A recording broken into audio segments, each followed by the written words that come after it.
Hello friends, एक बार फिर स्वागत है आपका आपके YouTube channel accounts and taxation में। फ्रेंड्स, आज का हमारा टॉपिक है कि हम अपनी जीएसटी 9 को किस तरह फाइल करें।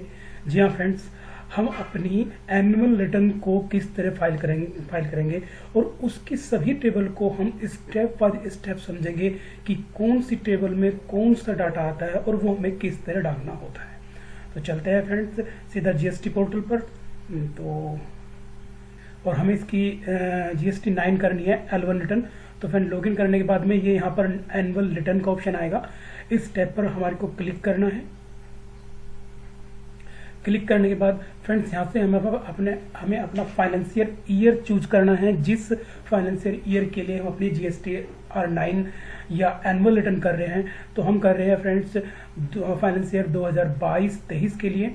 इसको करेंगे सर्च और यहाँ पर ये फ्रेंड्स आता है एनुअल रिटर्न 9 और 9C। तो आज का हमारा टॉपिक है फ्रेंड्स एनुअल रिटर्न का। तो हम अपनी एनुअल रिटर्न को यहाँ पर ऑनलाइन प्रिपेयर करेंगे और यहाँ पर अपना क्लिक करेंगे। यहाँ फ्रेंड्स हमें करना है नो, करेंगे नेक्स्ट। फ्रेंड्स एनुअल रिटर्न 9 करने से पहले हमें अपनी ये जो ऊपर ये टैब दी हुई है इन्होंने, डाउनलोड जीएसटी 9 सिस्टम कंप्यूटेड, और ये download GST R1, download 3B और ये 8A, ये फ्रेंड्स हमें अपना जो है डाउनलोड कर लेनी है। इससे हमें काफ़ी हेल्प मिलती है अपनी जीएसटी R9 करने में। तो फ्रेंड्स मैंने ये अपनी डाउनलोड कर ली है। मैं डाउनलोड अपनी दिखा भी देता हूँ क्या इसमें। जैसे कि मैं अपनी R1 खोलता हूँ तो इसमें मेरे को अपनी ये सेल का पता चल जाएगा कि मेरी सेल कितनी है। ठीक है, जैसे कि यहाँ पर सेल आ रही है मेरी 5,30,59,432 रुपये 25 पैसे। ठीक है फ्रेंड्स, यही मेरे को मिलाना है। तो फ्रेंड्स सबसे पहले हम चलते हैं इसकी फर्स्ट टेबल में, टेबल नंबर 4 में। इसमें देखते हैं हमें क्या क्या फिगर भरनी है फ्रेंड्स अपनी। हमें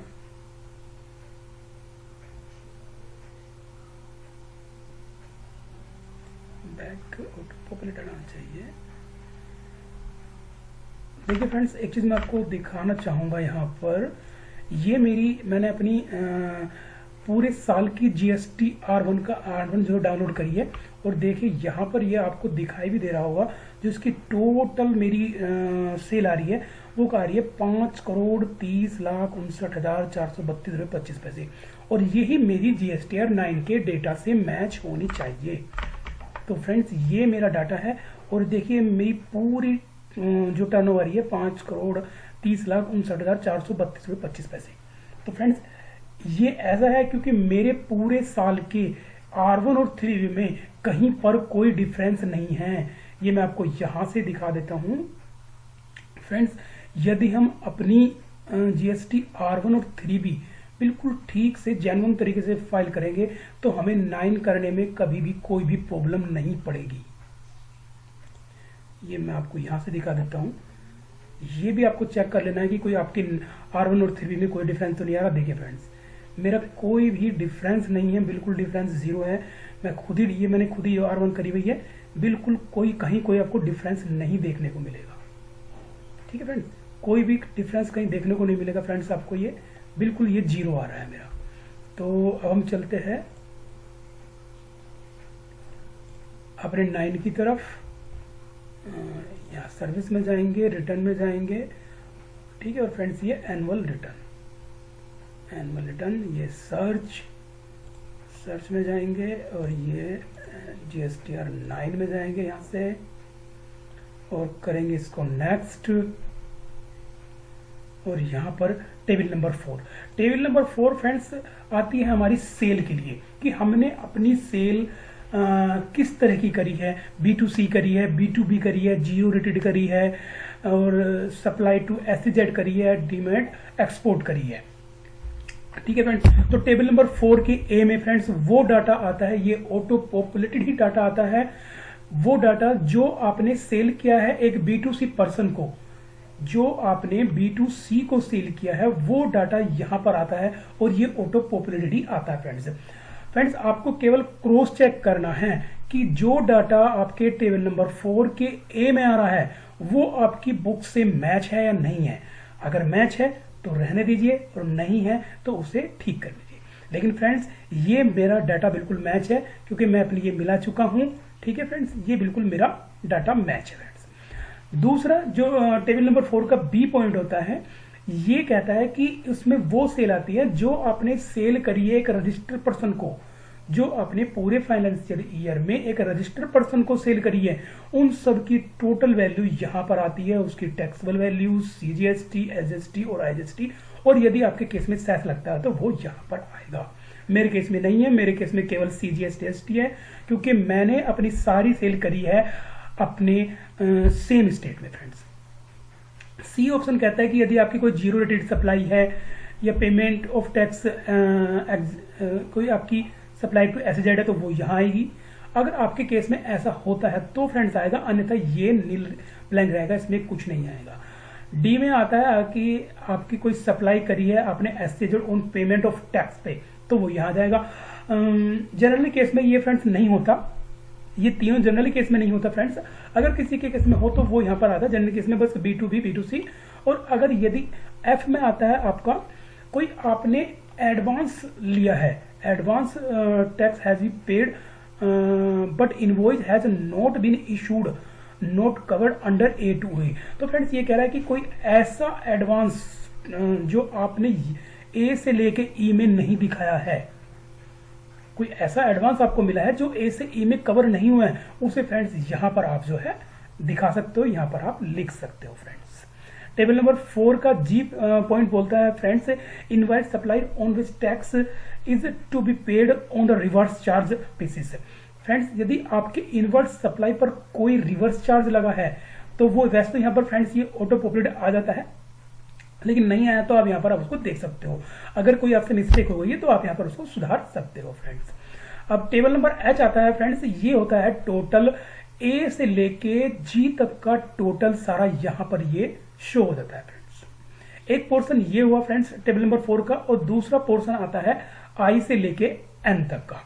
तो फ्रेंड्स I में होता है जो बेसिकली ये I से लेके M में आता है।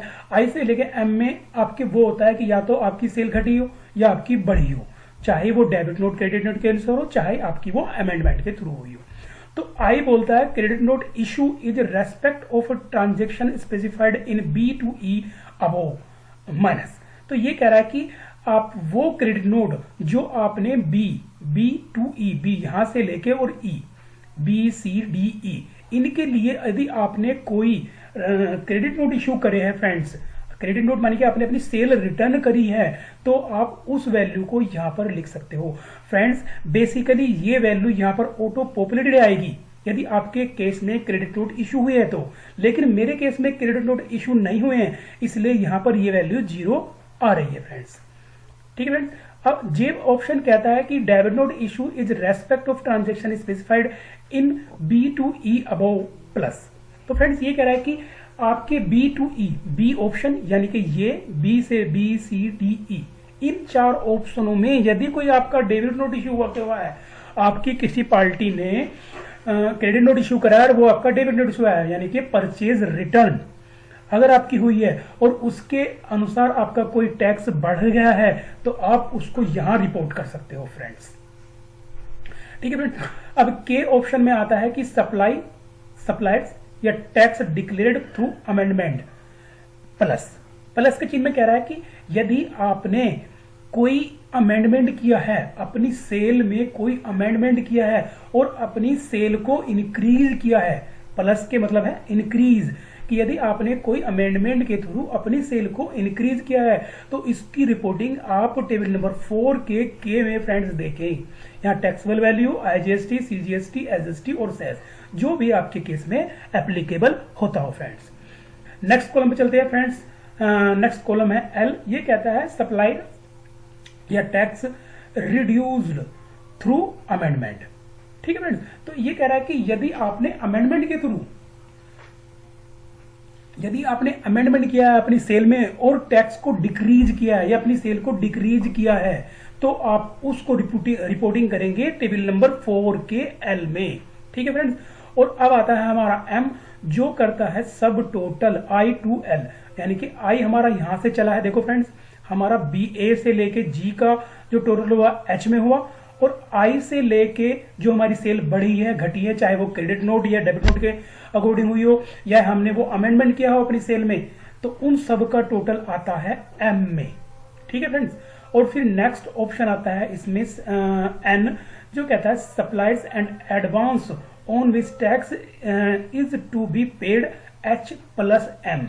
एच कौन सा है फ्रेंड? ये वाला, जिसमें अपनी सेल दिखाई है आपने, वो किसी भी तरह की हमारी सेल हो, चाहे वो B2B हो, चाहे वो B2C हो, चाहे वो रिवर्स चार्ज हो, चाहे वो नील रेटेड वो एग्जाम आपके ये सप्लाई टू SEZ हो या डिमांड एक्सपोर्ट हो, तो जो भी आपकी एक सेल हुई है वो प्लस आई एम कहता है। एम क्या कहता है फ्रेंड्स? कि जो भी आपने अमेंडमेंट किए हैं, चाहे वो क्रेडिट नोट हो, डेबिट नोट हो, अपने क्रेडिट नोट के थ्रू अपनी सेल बढ़ाई हो बढ़ाई हो, वो सबका टोटल आ जाएगा यहाँ पर। तो उसने ये टेबल नंबर एन में इसने टोटल सेल और प्लस अमेंडमेंट को यहाँ पर जोड़ दिया है। अब फ्रेंड्स मैं अपने केस में आपको ये दिखाना चाहूंगा, जो ये टोटल सेल आ रही है और जो ये मेरी R1 है, देखिए 5,30,59,432 रुपये 55 पैसे और 5,30,59,432 रुपये 25 पैसे, ये मेरी बिल्कुल एग्जैक्ट मैच हो रही है फ्रेंड्स। ये देखिए फ्रेंड, टैक्स इसका 47,75,348.65 और मैं आपको 9 में दिखा देता हूं 47,75,348.65।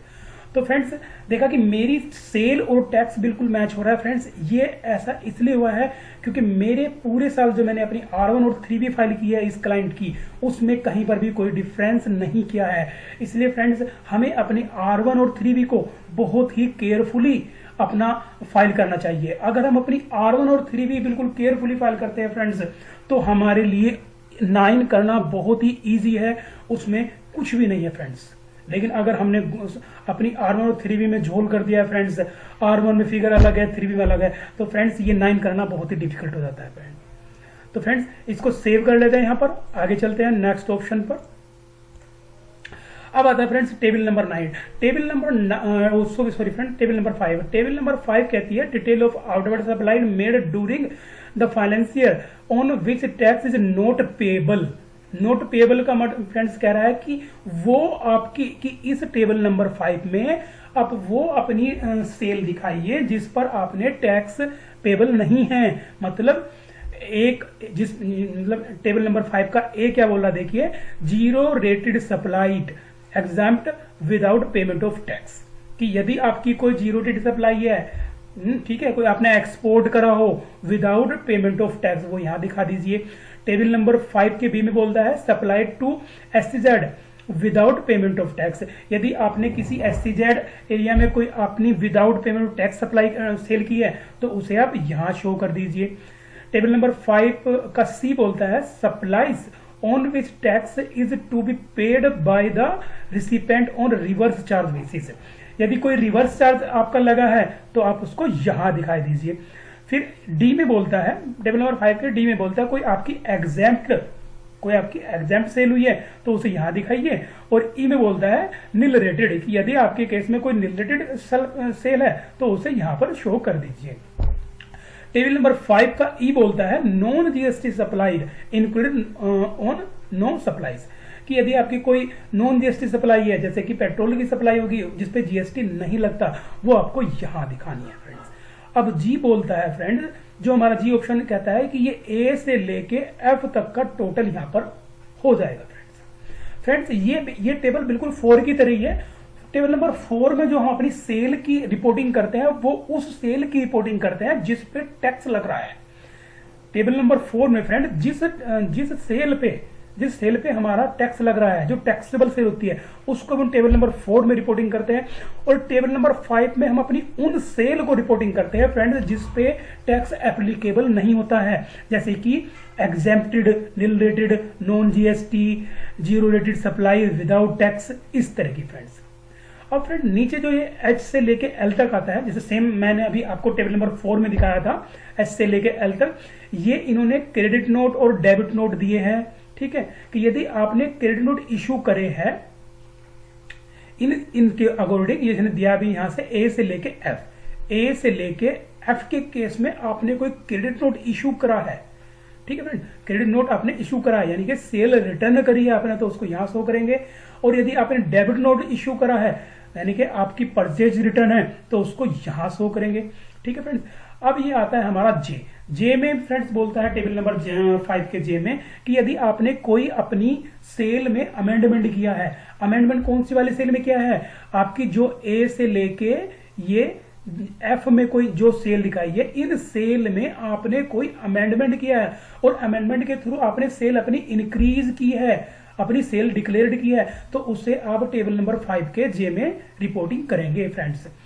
अब टेबल नंबर के आता है कि यदि आपने सप्लाई रिड्यूस थ्रू अमेंडमेंट, यदि आपने ए से लेके टेबल नंबर 5 के ए से लेके एफ में जो सेल आ रही है उसमें अमेंडमेंट किया है और अमेंडमेंट के थ्रू आपने अपनी सेल को रिड्यूस किया है, कम किया है फ्रेंड्स, तो उसकी रिपोर्टिंग करेंगे आप टेबल नंबर 5 के में फ्रेंड्स। तो फ्रेंड्स ये बहुत ही सीधी समझने वाली बात है। टेबल नंबर 4 मैं फिर बताता हूं फ्रेंड, टेबल नंबर 4 में आप केवल वो वैल्यू देखो, वो सेल आती है जो हमारी टैक्सेबल होती है, जिस सेल पर हमारा टैक्स लगता है, और उसी के उसमें क्रेडिट नोट, डेबिट नोट और आपका अमेंडमेंट आते हैं। टेबल नंबर 5 में हम वो सेल दिखाते हैं जिस पर जो हमारी टैक्सेबल नहीं होती है और उसके क्रेडिट नोट, डेबिट नोट या हमने कोई अमेंडमेंट किया है फ्रेंड्स। तो एल में आता है फ्रेंड्स हमारा सब टोटल, ठीक है फ्रेंड्स, और फाइनली एन में हमारा टर्नओवर आता है इंक्लूडिंग एडवांस। तो ये 4n plus 5m minus 4g, तो 4n प्लस 5m, और मैं आपको दिखा देता हूं, देखो फ्रेंड्स अभी मैं आपको बताता हूं उसका टोटल क्या है। इन्होंने लिया है, ये लिया है इन्होंने 4 ये m 4n ये माइनस ये और प्लस करा है इन्होंने 5m।